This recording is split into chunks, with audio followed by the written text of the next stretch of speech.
Um quer roubar o espaço de rebanho do outro. Um está sendo prejudicado na arrecadação financeira, inclusive, porque o outro está roubando o rebanho. E cada um vai ensinando determinada doutrina para atacar aquele líder religioso, aquele grupo religioso, para quê? Não com preocupação na devoção da pessoa a Deus, mas as pessoas na igreja, o rebanho é visto como um mercado religioso. Deixa eu te dar um exemplo disso. Quando nós vamos para a internet ou vamos para a televisão, salvo raríssimas exceções, o que nós percebemos são pastores ensinando como você ganha dinheiro, como você se desenvolve financeiramente. Determinado pastor escreve como ganhar o seu primeiro milhão e usa o nome de Deus para isso.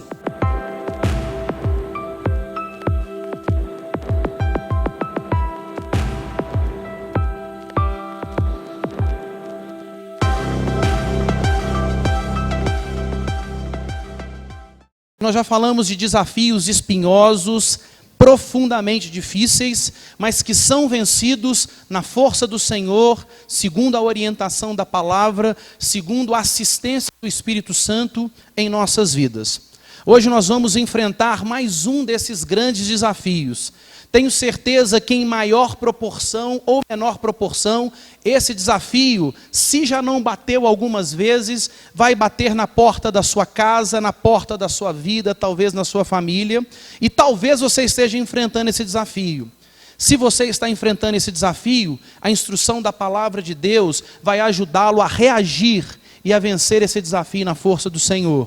Se você ainda não está enfrentando esse desafio, que ótimo, você vai ter prevenção para caso um dia ele chegue à sua vida, você saiba como agir, para a glória de Deus e para a paz do seu coração, nessa soberania que somente o Senhor possui.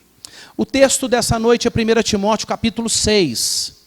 1 Timóteo capítulo 6, dos versos 3 até o verso 10. E nós vamos falar nessa noite sobre encararmos os desafios financeiros, a dificuldade financeira, plenamente confiados na soberania de Deus. 1 Timóteo capítulo 6, dos versos 3 até o verso 10. Diz assim a palavra de Deus: se alguém ensina outra doutrina e não concorda com as sãs palavras de nosso Senhor Jesus Cristo, e com o ensino segundo a piedade, é enfatuado, nada entende, mas tem mania por questões e contendas de palavras, de que nascem inveja, provocação, difamações, suspeitas malignas, altercações sem fim, por homens cuja mente é pervertida, e privados da verdade, supondo que a piedade é fonte de lucro. De fato, grande fonte de lucro é a piedade com o contentamento, porque nada temos trazido para o mundo, nem coisa alguma podemos levar dele. Tendo sustento e com que nos vestir, estejamos contentes. Ora, os que querem ficar ricos caem em tentação e cilada, e em muitas concupiscências insensatas e perniciosas, as quais afogam os homens na ruína e perdição. Porque o amor do dinheiro é a raiz de todos os males, e alguns, nessa cobiça, se desviaram da fé, e a si mesmos se atormentaram com muitas dores. Até aqui. Bom, falar sobre dificuldade financeira talvez seja uma das dificuldades mais habituais com as quais nós lidamos no nosso dia a dia, não é verdade? Basta você olhar alguns cenários. O cenário econômico do nosso país. Nós ainda sofremos reflexos, impacto de uma crise financeira de proporção internacional e que abalou e que vem abalando profundamente o nosso país, a nossa nação.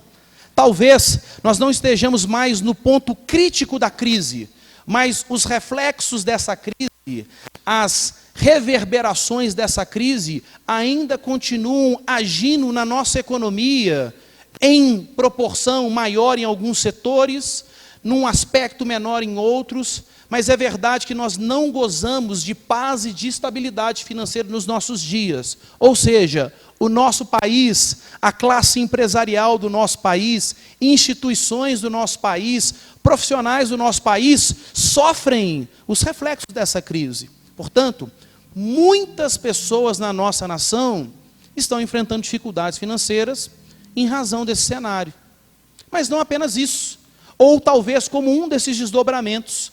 Quando nós olhamos que ainda temos mais de 13 milhões de brasileiros sem emprego, um dos prejuízos provenientes da falta de emprego é o quê? Escassez, luta, extrema dificuldade financeira. Então, esse tema é um tema profundamente atual. Mas não só pela atualidade do tema, é pelo prejuízo que o tema traz, se nós não procurarmos as respostas e as estratégias em Deus, para que essa dificuldade financeira seja superada. Às vezes, as pessoas passam por dificuldades financeiras, não porque o cenário econômico, a macroeconomia, representa isso. Mas às vezes a economia do país vai bem, mas em razão de uma circunstância específica, de uma causa específica, a nossa vida pode passar por essa situação. A maioria de nós já pode ter sido mandada embora, passando pelo desemprego, por exemplo. Alguns de nós podem ter tido, durante um período da sua vida, grande movimentação financeira, e uma determinada circunstância faz com que isso mude. Isso afeta as nossas vidas. Pessoas ficam sem dormir por causa de contas a pagar. Pessoas têm profunda inquietação, agitação em suas almas, proveniente do desafio, da escassez, da falta de recursos financeiros. E sem percebermos, ou talvez até percebendo com mais clareza, com mais maturidade, a dificuldade financeira traz prejuízos em outras áreas importantes da nossa vida. Pode afetar a nossa saúde, pode afetar a nossa convivência familiar, mas, acima de tudo, pode afetar a nossa devoção, a nossa relação com Deus. Portanto, nós precisamos entender como a Bíblia nos ensina a vencermos, encararmos as dificuldades financeiras. Isso passa necessariamente, como nós veremos nessa noite, pela compreensão de quem é o Deus soberano e o que significa essa soberania, esse controle perfeito e absoluto de Deus sobre todas as coisas, sobre todas as circunstâncias, sobre tudo que envolve, inclusive, a nossa vida. Quando pensamos em dificuldades financeiras, talvez 2 panoramas precisam ser compreendidos por nós. Primeiro, existem pessoas que passam por dificuldades financeiras não porque são irresponsáveis na administração dos seus recursos, mas passam por dificuldades financeiras por uma situação que extrapola a sua capacidade de atuação. É esse primeiro caso que eu contei. A estrutura econômica afeta a nossa economia particular. A estrutura profissional de empregabilidade no país vai afetar de alguma forma a nossa condição financeira. Mas o que eu tenho percebido particularmente como cristão e como pastor é que muitas pessoas estão passando por dificuldades financeiras não apenas por esse caso. E quando isso acontece, existe uma resposta na palavra, que nós veremos daqui a alguns instantes, acerca de como podemos vencer essa situação. Mas o que tem me preocupado e o que tem alarmado muitos cristãos e cristãs maduros na Igreja de Cristo é o segundo panorama, que tem evidenciado o porquê que determinadas pessoas estão passando por dificuldades financeiras. Muitas pessoas nos nossos dias estão sendo influenciadas pelo espírito do nosso tempo, pelos valores do presente século, se nós fôssemos utilizar a expressão de Paulo aos Romanos no capítulo 12, no início do capítulo. O que significa isso? Os valores da nossa sociedade, eles influenciam profundamente toda a estrutura social, todo o contexto no qual nós vivemos. E uma das características do nosso tempo é que nós vivemos uma profunda, uma avançada sociedade de consumo. O que é isso? Se você olhar para outros momentos da história, nós vamos perceber que seja por meio de negociação financeira, seja por meio da troca de produtos, as pessoas sempre consumiram. As pessoas têm demandas. Demandas de alimento, demandas de vestuário, demandas de medicação, demandas de prestações de serviços específicos, e as pessoas sempre consumiram essas coisas ao longo da história. Mas não é desse tipo de sociedade de consumo que nós estamos dizendo. Porque no passado, isso tinha uma influência também negativa em alguns momentos. Mas as pessoas entendiam, eu tenho uma necessidade, preciso de um determinado produto, ou através da troca da minha força de trabalho, ou de um outro produto, ou por meio do pagamento de um valor em espécie, eu vou ter essa minha necessidade suprida. O consumo acontece. Só que hoje nós vivemos uma sociedade chamada de consumista, onde a relação madura e equilibrada de consumo é extrapolada. E por que disso? Porque nos nossos dias, o valor de uma pessoa não é mais determinado por quem ela é. Se ela é uma pessoa com ética, com moralidade, com honestidade, que vive com probidade na sua vida, não. E nem mais é determinado por aquilo que a pessoa tem necessariamente, um bem que de fato ela possui. Mas na sociedade de consumo, ou nessa sociedade consumista, a pessoa, o valor dela é determinado por aquilo que ela aparenta ter. E por causa disso, necessidade está sendo confundida com desejo. O desejo que a pessoa tem de ter determinado bem, determinada posição financeira, determinado produto, determinado vestuário, determinado equipamento eletrônico, ou seja, esse desejo, que é apenas um desejo, e que na essência não é de fato necessidade, um item que é indispensável para a sobrevivência, a manutenção da pessoa de forma digna, esse desejo está sendo elevado à categoria de necessidade. E as pessoas estão colocando o seu valor nisso, porque estão pensando o seguinte: se necessidade é aquilo que traz a dignidade para o desenvolvimento da pessoa, se eu transformo o desejo em necessidade, eu não tenho dignidade enquanto eu não tenho determinado bem, enquanto eu não tenho determinada quantidade financeira, enquanto eu não ocupo determinada posição social. E isso está se tornando uma loucura. Exemplo, eu tenho um grande amigo, que é um representante numa determinada agência de automóveis na cidade, que negocia carros de marcas importadas, carros de alto luxo. Existe algum problema em ter um carro de alto luxo? Não. Desde que esteja em conformidade com o seu padrão social, e desde que você administre todos os recursos na sua vida, em fidelidade aos princípios bíblicos, não tem problema nenhum. Mas ele falou que cada vez se torna mais alarmante um dado: esses carros que são comprados de alto luxo, cada vez mais eles são devolvidos, eles são apreendidos, porque as pessoas não conseguem pagar. Ou às vezes as pessoas fazem financiamento sem fim, pagam juros exorbitantes, pagando 2, às vezes até 3 automóveis. Por quê?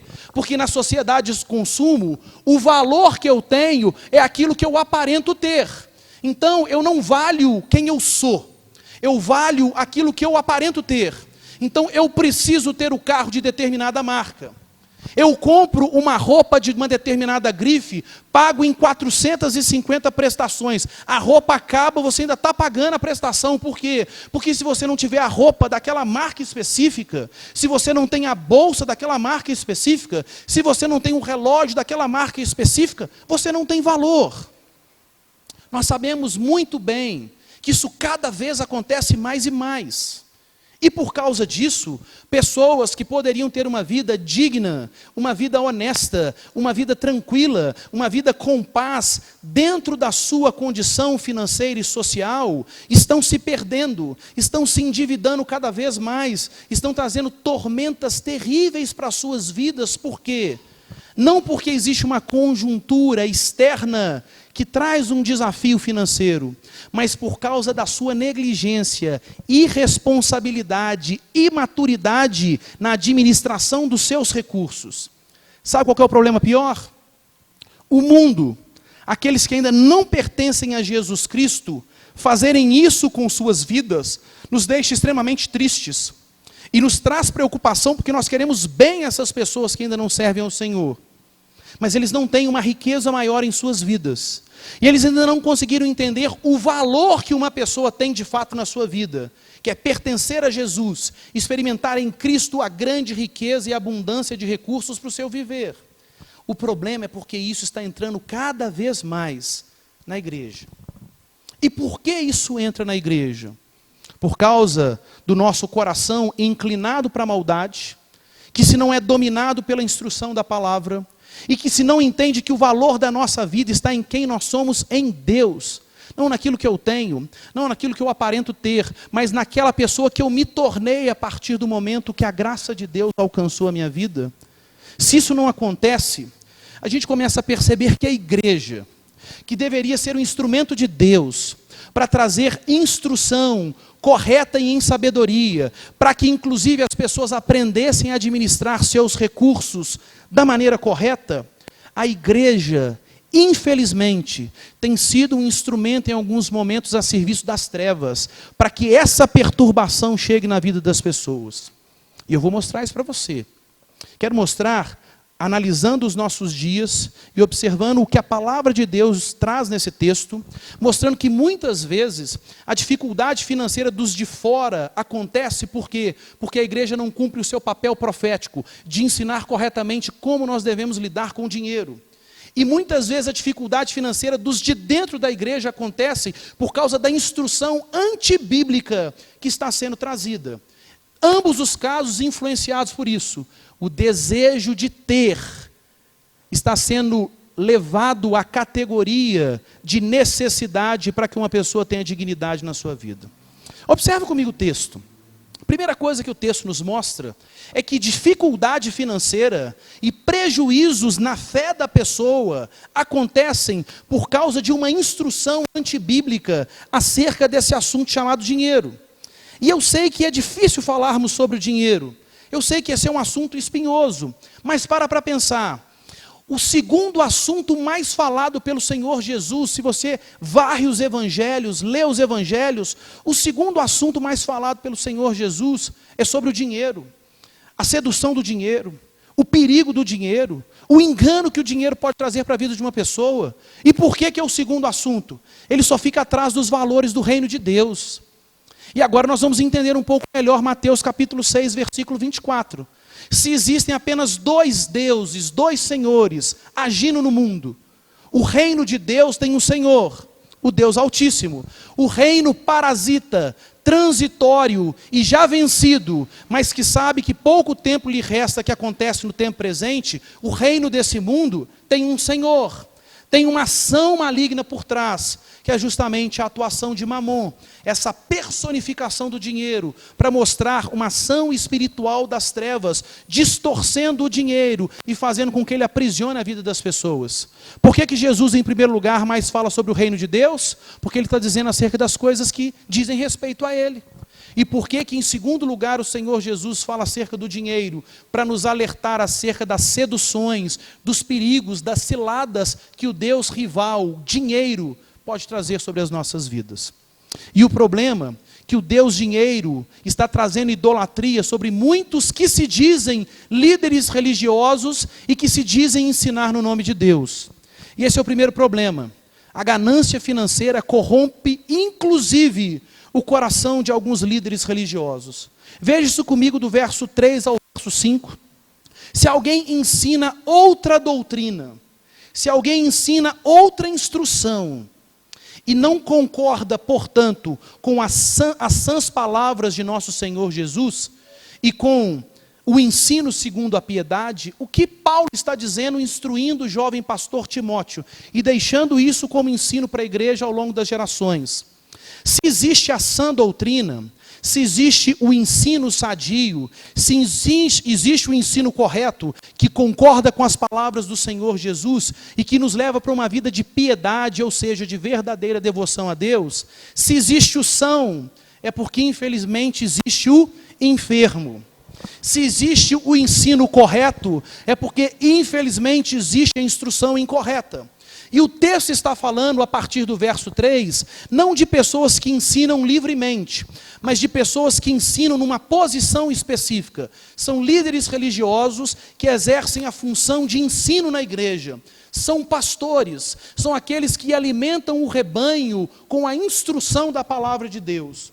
O texto está dizendo que existem pessoas que se apresentam como mestres na lei, como docentes na igreja de Cristo Jesus, e que trazem uma determinada doutrina, um determinado ensino, que diz ser em conformidade com as palavras de Jesus, mas que na prática é completamente contrário, é enfermo esse ensino, e não contribui para o desenvolvimento da vida de devoção a Deus, da piedade, mas pelo contrário, de uma vida de religiosidade mecânica, de um exercício da fé profundamente enganoso na vida dessa pessoa. O texto vai dizer como essas pessoas são, no verso 4 e na primeira parte do verso 5. São pessoas que cansam, são pessoas que não entendem as coisas de Deus, eles têm manias por questões, geram contendas de palavras, isso produz inveja, isso gera provocação entre líderes religiosos, isso gera difamações, levantam-se suspeitas malignas de um líder em relação ao outro, geram uma batalha, altercações sem fim. Parece que só diz respeito ao tempo de Paulo no primeiro século instruindo Timóteo. Mas se você liga à televisão, ou se você vai para a internet e vê as celebridades gospel do nosso dia, você vê que existe uma batalha entre pastores. Um quer roubar o espaço de rebanho do outro. Um está sendo prejudicado na arrecadação financeira, inclusive, porque o outro está roubando o rebanho.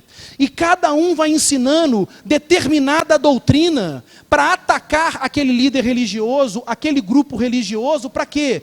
Não com preocupação na devoção da pessoa a Deus, mas as pessoas na igreja, o rebanho é visto como um mercado religioso. Deixa eu te dar um exemplo disso. Quando nós vamos para a internet ou vamos para a televisão, salvo raríssimas exceções, o que nós percebemos são pastores ensinando como você ganha dinheiro, como você se desenvolve financeiramente.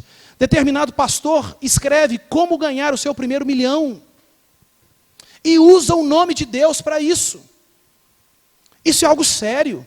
Isso está acontecendo nos nossos dias. E sabe qual que é o problema? Quando você vê a imagem nessas igrejas, e deixa eu fazer um parênteses, eu não sou contrário à extensão numérica da igreja. Se a igreja prega o evangelho de Jesus com fidelidade, se a igreja é cheia do Espírito Santo, se a igreja está preocupada exclusivamente com a glória de Jesus, nós nos alegramos como igreja quando vemos uma igreja cheia, com muitos membros, crescendo cada vez mais. Igrejas sadias estão crescendo no tempo presente. Isso não é despeito ou inveja. Acontece algo muito interessante no debate lógico. Quando você não consegue vencer o argumento da pessoa, o que você faz? Você ataca a pessoa. E quando pastores se levantam dizendo, existem pessoas no nosso país que estão se tornando celebridades gospel e que estão distorcendo o evangelho de Jesus, ensinando doutrinas antibíblicas como a doutrina da prosperidade, essas pessoas, como não conseguem sustentar com argumentos bíblicos tal acusação, atacam esses pastores e dizem, você diz isso porque você é pastor de uma igreja pequenininha, porque você não tem visibilidade. Por quê? Porque quando você não consegue vencer argumentos, você ataca as pessoas. Você vai perceber isso acontecendo aos montes, infelizmente, nessa expansão da igreja no ambiente virtual. E o que é o problema? Essas pessoas, esses líderes religiosos têm um problema no coração. Qual que é o problema no coração? O final do versículo 5 diz, eles supõem, eles consideram que a piedade, que a devoção a Deus é grande fonte de lucro. O texto está sendo claro, esses homens, esses pastores que vão se levantando ao longo da história, esses homens consideram a fé em Cristo Jesus como uma estratégia de enriquecimento financeiro. Você sabia que existe meta para igrejas que são episcopais? E por favor, não é toda igreja que é episcopal que segue esse modelo. Existem igrejas que têm uma forma de governo episcopal e que vivem em fidelidade na presença de Deus, que isso fique muito claro. Mas você sabia que existem determinadas igrejas de redes de massa de igreja, que quanto maior é a arrecadação da igreja, maior é a promoção daquele pastor, e se ele chegar num nível tal de arrecadação, ele recebe uma promoção, ele deixa de ser pastor e se torna um bispo. Isso acontece. Você sabia que existem igrejas que estão não no nome de um grupo de pessoas, uma associação de pessoas sem fins lucrativos, mas que a igreja está no nome de uma pessoa particular e funciona como se fosse uma empresa? Você sabe por que muitas vezes o nosso país pensa na tributação de igrejas? Pensa-se porque, infelizmente, muitos desses líderes estão lavando dinheiro nas igrejas, dando uma desculpa que isso é para a glória de Deus. Basta a gente lembrar, alguns anos atrás, determinado homem faz a sonegação e tem vários dólares na sua cueca, e no final ele tira esses dólares, finge e passa sem declarar esses dólares na alfândega e diz: tudo isso é para a glória de Deus, obrigado, Senhor. Isso continua acontecendo nos nossos dias. Sabe qual que é o problema? O combustível do coração dessas pessoas é enriquecer. Quanto mais elas têm ou aparentam ter, mais elas encontram valor na sua vida. Não no valor da vida estar em Jesus Cristo e de ser alvo da graça de Deus, mas naquilo que têm ou que aparentam ter. E sabe qual que é o problema maior? Essas igrejas estão entupidas de pessoas. Esses pastores têm milhões de seguidores. E é esse tipo de estrutura que tem se chamado no país, regra geral, como igreja dita evangélica. Esse tipo de postura não tem nada, mas absolutamente nada com o Evangelho de Jesus. Então, em primeiro lugar, muitas pessoas passam por dificuldade financeira porque transformam o desejo em necessidade. E ao invés de ouvir a correta instrução de homens de Deus na igreja e a partir da igreja para a sociedade, o que acontece? Eles estão ouvindo justamente o alimento para esse tipo de prática, que é vestido, que é maquiado por supostas teologias antibíblicas, como o que acontece com a teologia gananciosa das trevas, chamada de teologia da prosperidade. Esse é um primeiro problema. Muitas pessoas estão na igreja e fora da igreja com dificuldades financeiras por causa dessa negligência, desse exercício do ministério de ensino irresponsável e antibíblico por muitos que se dizem pastores de Deus. Como nós vencemos isso? O texto nos ensina. O texto tem o segredo. E quando nós olhamos os versos 6, 7 e 8, nós vamos perceber algo fantástico. E nós vamos perceber que a riqueza material e as dificuldades financeiras precisam ser biblicamente orientadas. Olha o que nos diz o texto no versículo 6. É verdade. De fato, é grande fonte de riqueza para a vida de uma pessoa a piedade, a devoção a Deus. De que maneira? Com dinheiro no bolso, sem dinheiro no bolso, não. Mas com o quê? Com contentamento. E a gente precisa entender biblicamente o que é o contentamento. O contentamento não significa mediocridade. Dentro da doutrina bíblica que nos ensina que nós somos responsáveis e a soberania de Deus age em concurso necessário, em ação conjunta com a responsabilidade humana, nós precisamos pensar que na administração dos recursos que Deus coloca sob os nossos cuidados, nós percebemos textos bíblicos como Mateus 25, do verso 14 a 30, que nos fala da parábola dos talentos. E ali talento significa um valor financeiro específico. Não significa um talento, uma aptidão, uma habilidade imaterial, mas é recurso. E Deus fala, os servos de Deus precisam pegar esses recursos que Deus coloca sob os seus cuidados, sob a sua administração, aquilo que nós chamamos na doutrina de mordomia cristã, e precisam ser multiplicados para a glória de Deus, por amor ao próximo e por transformação positiva que o Evangelho de Jesus traz para a sociedade.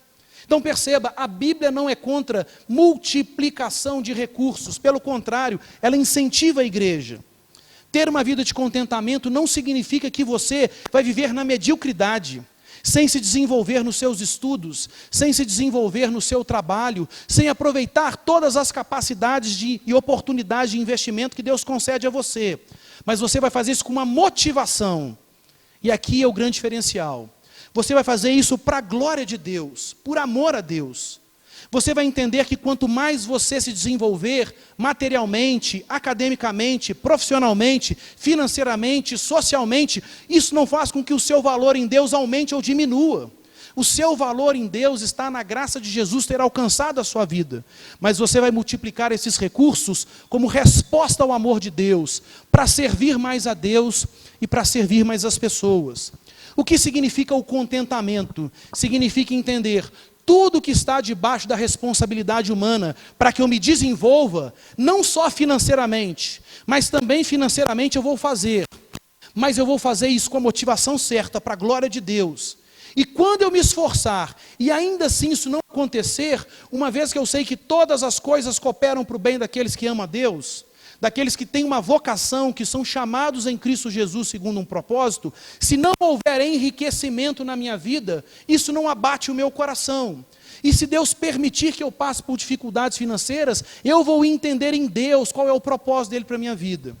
Deixa eu te dar um exemplo. Alguns anos atrás, na nossa querida igreja mãe, cerca de 20 anos atrás, 2 jovens que são muito amados por mim, inclusive, e por quem eu tenho grande respeito, disseram de uma forma muito corajosa numa conversa no nosso grupo: olha, eu queria ter enriquecimento financeiro, mas com qual motivação? Para que eu pudesse apoiar determinados trabalhos missionários, a plantação de determinadas igrejas, ajudar pessoas em situação de necessidade, de vulnerabilidade social, fazendo isso por amor a Deus.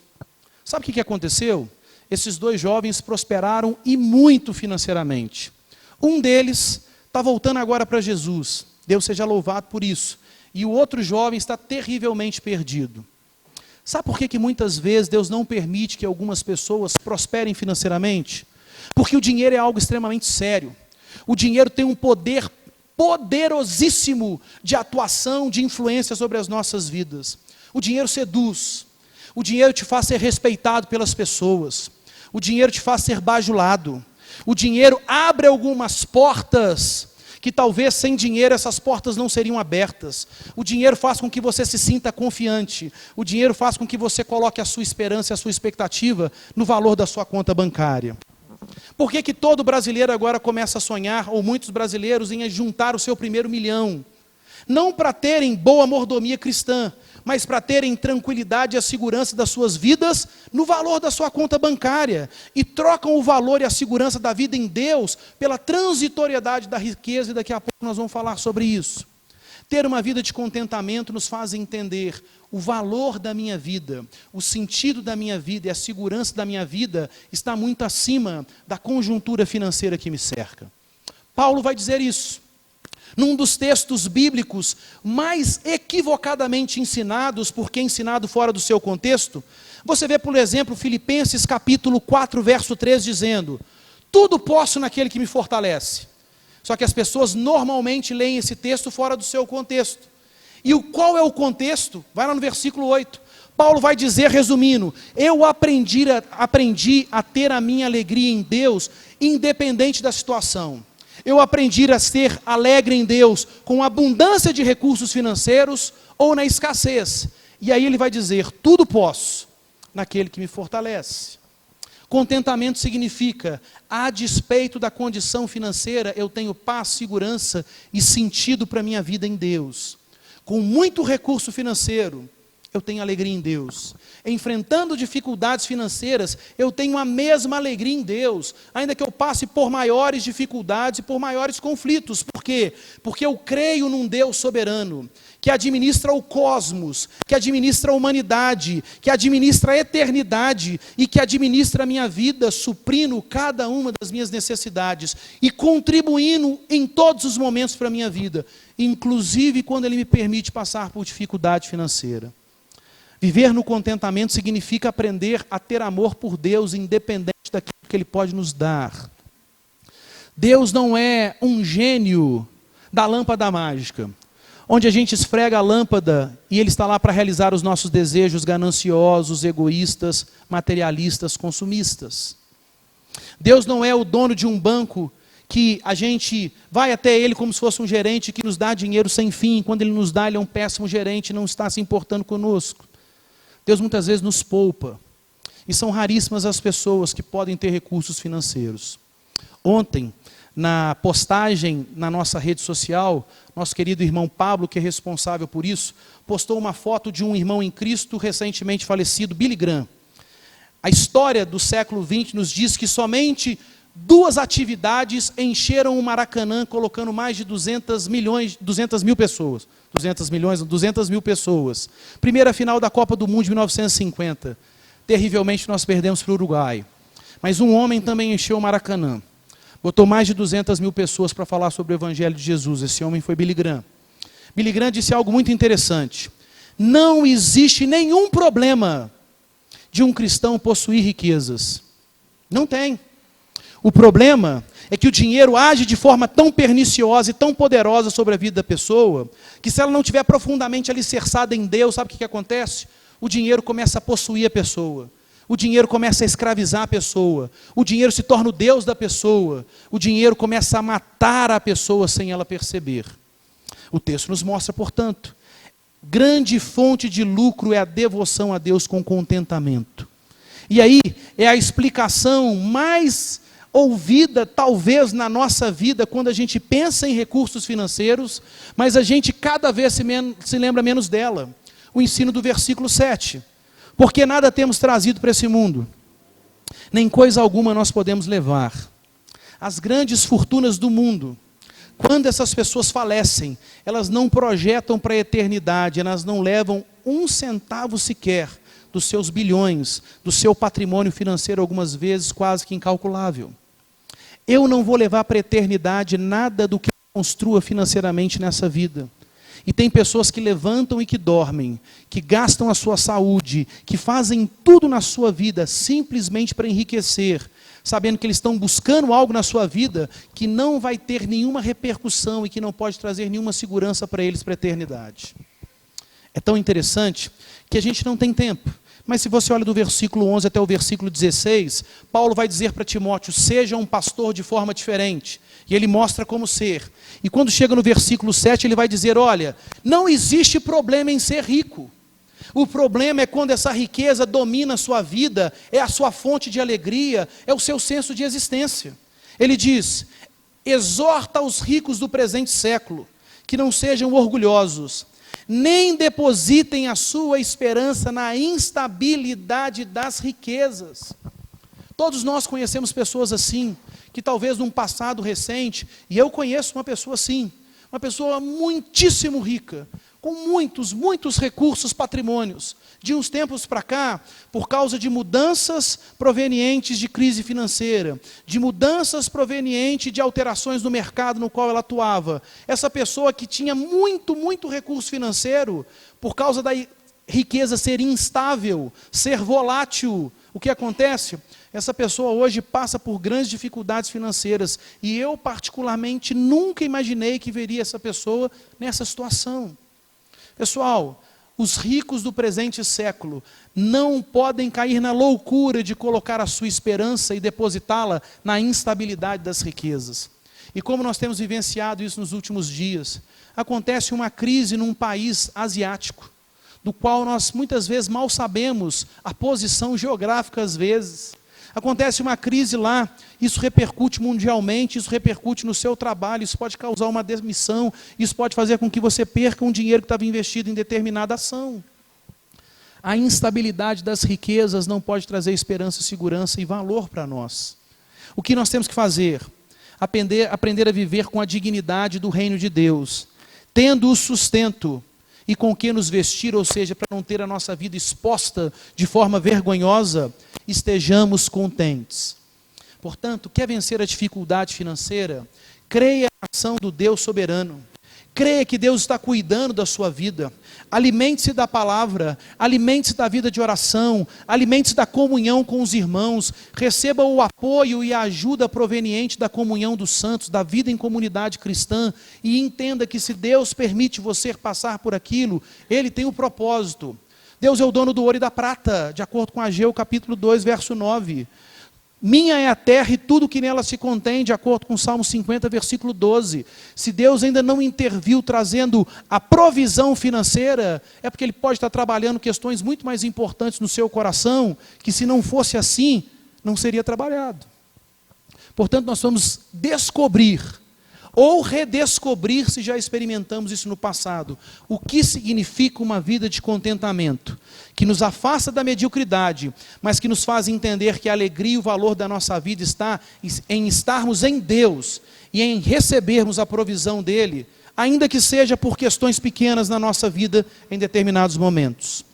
E por fim, quando nós olhamos o verso 9 e o verso 10, nós vamos perceber que a dificuldade financeira, ela acontece porque existe uma estrutura letal da ganância muitas vezes nos nossos corações.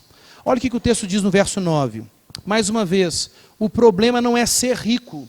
Algumas pessoas serão riquíssimas. E como diz John Stott, a maior loucura que pode acontecer com um homem e com uma mulher é querer ficar rico.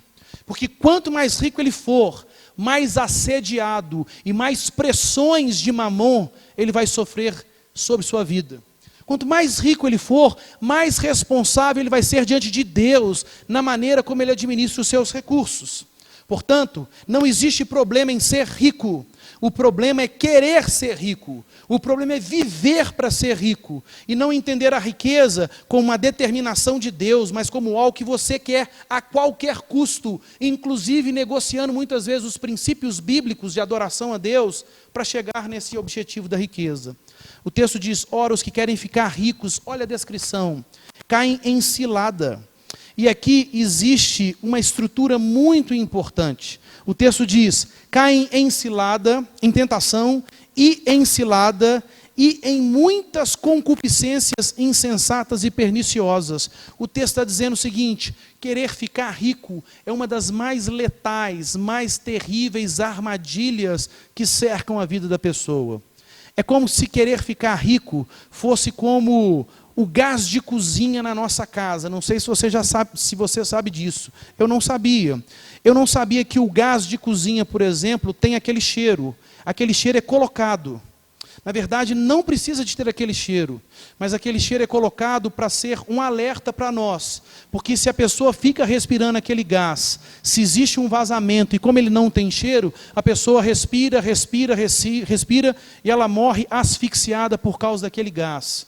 Por isso tem o cheiro, para quando a gente sente o cheiro, a gente correr para desligar o gás, evitando uma explosão ou uma intoxicação proveniente do respirar esse gás. Querer ficar rico é esse gás sem cheiro, um gás letal, que a pessoa não percebe, mas ela vai respirando, e isso vai matando, asfixiando a sua vida. Olha a descrição, e eu acho a descrição no final do versículo 9 muito forte essa ilustração. O texto diz que as pessoas que querem ficar ricas, elas caem numa determinada situação que afogam os homens na ruína e perdição. Não sei se você já passou por alguma situação de afogamento, eu já passei. É algo desesperador. Você nada, você não sai do lugar e a correnteza, quando você para, te leva ainda mais para mar adentro. Você chama às vezes por pessoas, e no caso, na minha situação, a praia estava quase que deserta. Estávamos eu, Miriane e outros 2 amigos na mesma situação, e os nossos outros amigos na areia, não percebendo o que estava acontecendo. De repente, por providência de Deus, surge um surfista que nos ajuda com a sua prancha. Mas é desesperador. E você se esforça, e foi muito interessante. Eu e a Miriane, a gente conseguiu se afastar da parte mais forte da correnteza, mas ainda assim, a gente estava lutando para chegar na praia. Mas uma determinada amiga e amigo nosso ficaram. E esse amigo ficou porque essa nossa amiga estava se perdendo, e todas as vezes que esse amigo chegava perto, o que essa amiga fazia? Ela o empurrava para baixo para tentar pegar o ar. Depois esse surfista foi explicar para a gente o porquê que um salva-vidas, quando entra para fazer um resgate, ele entra com uma prancha e percebe a pessoa. Se a pessoa está muito agitada, por que às vezes ele dá um soco na região frontal, tentando desmaiar a pessoa? Não é porque ele é um covarde ou um grosseiro, é porque se ele não desmaiar a pessoa, morrem os 2 ali, porque um tentando sobreviver vai afogando o outro. É isso justamente que acontece com uma pessoa que quer ficar rica. E se nós vamos nos aproximar dessa pessoa, sem a instrução certa, que é mostrar o contentamento da vida em Deus, e que a maior riqueza da vida está em Jesus Cristo, essa pessoa se afoga, ela vai morrer, ela vai ter prejuízos terríveis na sua vida, e ela vai levar outras pessoas consigo. Nós precisamos entender Se a Bíblia usa essas imagens tão graves para descrever a loucura do fato de querer ficar ricos, por que a gente vai correr esse risco? Por que a gente vai tentar nadar nessa correnteza que é muito maior do que a nossa força de conseguir resisti-la? E aí vem o versículo 10 e nos diz: não porque o dinheiro em si, mas um valor que você dá ao dinheiro, um determinado comportamento que você projeta ao dinheiro. O texto diz: o amor do dinheiro, a devoção ao dinheiro, a alegria da vida no dinheiro, é a raiz de todos os males. Perceba, raiz é aquela parte de um vegetal que busca os nutrientes, e o vegetal vai ser alimentado pelos nutrientes que a raiz busca. O amor do dinheiro é a raiz na vida de uma pessoa, que intoxica, que envenena essa pessoa com muitos outros males.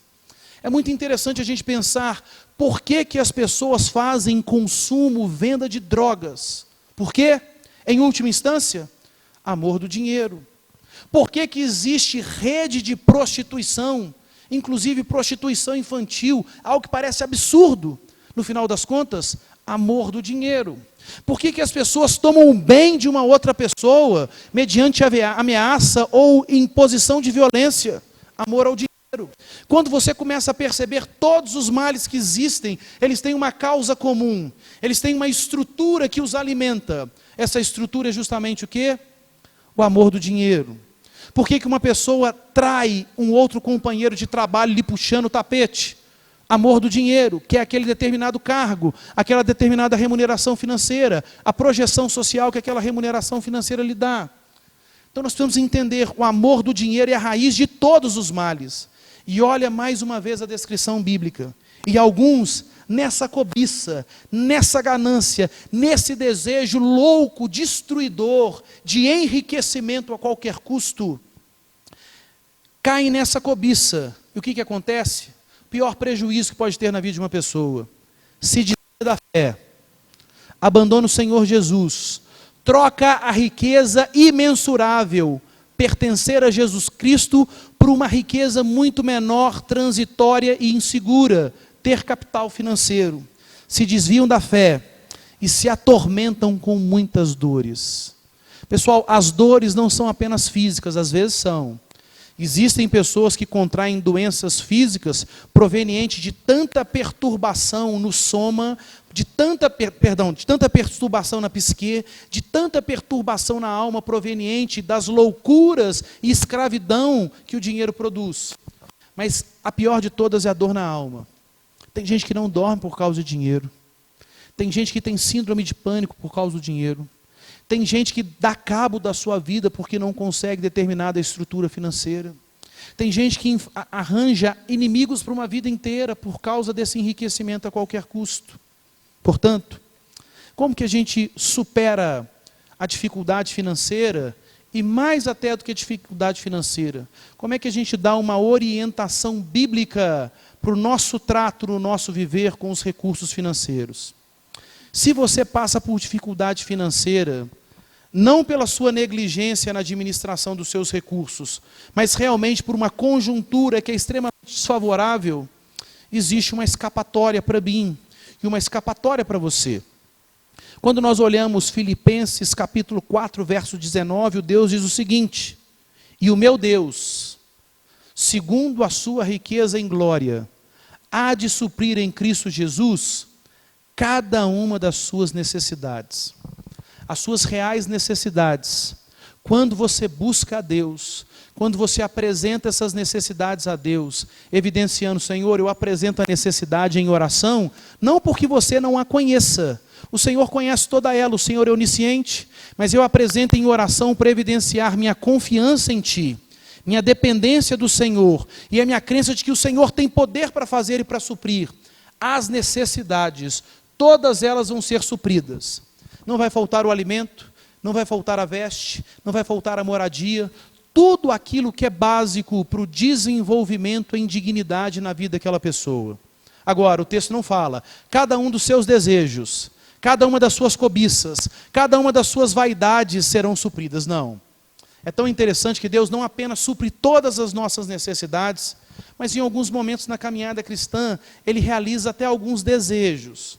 Quando você vai para o Salmo 37, versículo 4, o texto diz: agrada-te do Senhor, e Ele satisfará os desejos do teu coração. Qual é a dinâmica? Primeiro eu me agrado de Deus. Primeiro eu consagro a minha vida a Deus. Primeiro eu deixo o meu coração ser moldado e estruturado segundo os valores de Deus. Aí eu passo a ter novos desejos. Desejos que são condizentes com o reino de Deus, com a glória de Deus, com o benefício dos valores de Deus na minha vida. Agrada-te do Senhor. E aí sim Ele satisfaz os desejos do seu coração. O nosso Deus é tão gracioso que alguns desejos do nosso coração, desde que em conformidade com a vontade dEle, Ele vai realizar nas nossas vidas. Mas o que Deus promete é: a necessidade vai ser suprida. O texto bíblico diz: o justo, aquele que é justificado em Cristo Jesus, ele não vai mendigar o pão. Então, se você passa por dificuldade financeira, extra responsabilidade, porque uma conjuntura externa vem contra você e você não consegue superá-la na sua força, busque ao Senhor. E fala: Deus, a tua palavra assegura que cada uma das minhas necessidades vão ser supridas em ti. O Senhor é o Deus soberano que administra inclusive perfeitamente a minha vida. Eu confio no Senhor. Ajude-me a ter contentamento enquanto passo por essa crise financeira. E você vai ter experiência linda com Deus, de perceber uma riqueza muito maior, a provisão, a intervenção, o cuidado de Deus sobre a sua vida. Agora, se você tem passado por luta e por dificuldade financeira, proveniente da sua irresponsabilidade, porque você foi dominado pelo espírito presente, porque você está sendo enganado por essa ideia de quanto mais eu tenho ou aparento ter, mais feliz eu sou e mais valorizado eu sou pelas pessoas. Esse momento é um momento de confissão de pecados. Esse momento é um momento de arrependimento. E sabe o que é tão maravilhoso? Nós não merecemos o perdão de Deus, mas quando nós confessamos o nosso pecado, o Senhor é fiel e justo para perdoar os nossos pecados e nos purificar de toda injustiça. Se você tem sido dominado ao longo da sua vida pelo enriquecimento financeiro, pelo brilho enganoso das riquezas desse mundo, esse é o momento de confessar o seu pecado ao Senhor, dizendo: Senhor, eu não tenho tido uma vida de contentamento, mas eu tenho tido uma vida de busca pelo enriquecimento a qualquer custo. Senhor, muda isso na minha vida. Me faz ter alegria e contentamento de entender que a maior riqueza da vida eu já tenho. Eu pertenço a Jesus. A riqueza que dinheiro nenhum desse mundo, bem material nenhum desse mundo pode comprar, e que a única coisa que se projeta para a eternidade é o fato de pertencer a Ti. Aquilo que traz uma alegria para a minha vida, nessa vida e para a eternidade, que coisa alguma desse mundo pode ter, eu já tenho no Senhor. Me faça entender que eu já sou extremamente rico, e me ajuda a ter contentamento nesse momento de dificuldade, porque o Senhor quer trabalhar alguma coisa na minha vida. E por fim, se você ainda não está em Jesus, a maior riqueza da vida é conhecer a Jesus Cristo. É um gozo que dinheiro nenhum desse mundo traz. É uma paz que patrimônio algum desse mundo pode conceder. É uma satisfação e um vigor para a vida que conta bancária, por mais abarrotada que esteja, não pode proporcionar na sua vida. Só que essa é uma riqueza que não tem preço nenhum que pode comprar. É fruto da graça. É fruto da manifestação amorosa de Deus. É fruto da ação de Deus que nós tanto precisamos e que nós absolutamente não merecemos. E Isaías capítulo 55 diz assim: todos vocês que têm fome, têm sede, venham às águas. E todos vocês que não têm dinheiro, venham, comprem e comam. Sim, venham e comprem, sem dinheiro e sem preço, vinho e leite. Por que gastais o vosso dinheiro naquilo que não é pão, e o seu suor naquilo que não satisfaz? Ouçam-me atentamente. Você vai comer o que é bom, e você vai se deleitar com finos manjares. Incline os ouvidos e vinde a mim, e a sua alma viverá, porque eu farei com você uma aliança perpétua, que consiste nas fiéis misericórdias prometidas a Davi. Existe uma fome na nossa alma que alimento nenhum desse mundo pode saciar. Existe uma sede na nossa vida que água alguma desse mundo, por mais cara, por mais luxuosa, da fonte mais primorosa, pode saciar, que é aquilo que vem da parte de Deus. a salvação em Cristo Jesus, o pertencimento a Deus, o novo nascimento, segurança para essa vida, valor nessa vida e para a eternidade. E se você ainda não pertence a Jesus, e se você está estruturando a sua vida com base no dinheiro, que você possa lançar fora esse projeto enganoso, e que você receba de graça o amor de Deus, a vida de Deus, a bênção de Deus, o perdão de Deus, a segurança de uma vida em Deus, aquilo que somente o Senhor pode proporcionar. Que Deus nos abençoe e que nós possamos encarar, portanto, as dificuldades financeiras com contentamento, entendendo que já somos mais do que ricos porque pertencemos a Deus, plenamente confiados na ação do Deus soberano. Que Ele nos abençoe. Amém.